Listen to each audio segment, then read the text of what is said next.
নমস্কার, শুরু করছি দেশের বার্তা। আমি সুপর্ণা রয়েছি আপনাদের সঙ্গে। আর শুরুতে যে খবরের দিকে নজর রাখবো, সুপ্রিম কোর্টকে ফের নিশানা করলেন উপরাষ্ট্রপতি জগদীপ ধনখড়। সুপ্রিম কোর্ট নয়, গণতন্ত্রের শেষ কথা বলে সংসদ, সংবিধান মানতে হবে, এবার নাম করে প্রধান বিচারপতিকে নিশানা।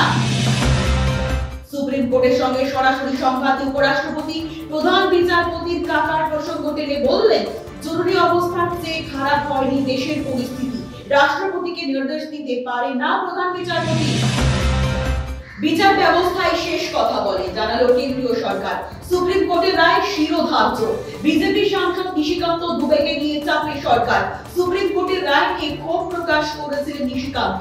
বিজেপি সাংসদের বিরুদ্ধে আদালতে মামলা দায়ের শুনতে রাজি হলেন বিচারপতি শ্রীরাকান্ত। বিল আটকে রেখেছেন রাজ্যপাল। সুপ্রিম কোর্টে মামলা দায়ের কেরল সরকারের, তামিলনাড়ুর নির্দেশ লাগু হবে না কেরলে, বললেন বিচারপতি সূর্যকান্ত।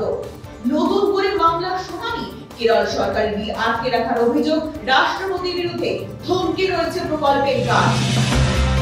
এবার দেখে নেব হেডলাইন। স্বশাসিত প্রতিষ্ঠান প্রত্যেক দিন আক্রান্ত, বিচার ব্যবস্থা ভয় পায় না, আক্রমণ শানালো ভয় পায় না সুপ্রিম কোর্ট, সংবিধানের শেষ কথা বলে আদালত, বললেন সুপ্রিম কোর্টের বর্ষিয়ান বিচারপতি সূর্যকান্ত। নিশিকান্ত দুবে মামলার শুনানি আগামী সপ্তাহে। পাঞ্জাবে বিক্ষোভের মুখে আম আদমি পার্টির নেতারা, কৃষক শ্রমিক ছাত্রদের বিক্ষোভ রাজ্য জুড়ে, বহু বিজেপি নেতা ঘর ছাড়া, কংগ্রেসের যোগ দেওয়ার সম্ভাবনা, বহু আপ বিধায়কের আম আদমি পার্টি সরকারের পতন হতে পারে পাঞ্জাবে। জগদীপ ধনখড়ের মতো এমন ধান্দাবাজ উপরাষ্ট্রপতি দেশে আর কখনো আসেনি। নির্লজ্জতার সব সীমা ছাড়িয়েছেন ধনখড়। সংসদ আইন তৈরি করে, সুপ্রিম কোর্ট সংবিধান রক্ষা করে, মানুষের স্বার্থে কাজ করে সুপ্রিম কোর্ট, বললেন কপিল সিব্বল। এক স্যান্ডেল জগদীপ ধনখড়কে নিশানা। জম্মু কাশ্মীরের পহেলগাঁওয়ে জঙ্গি হানা, আহত 7 পর্যটক, এক পর্যটকের অবস্থা গুরুতর।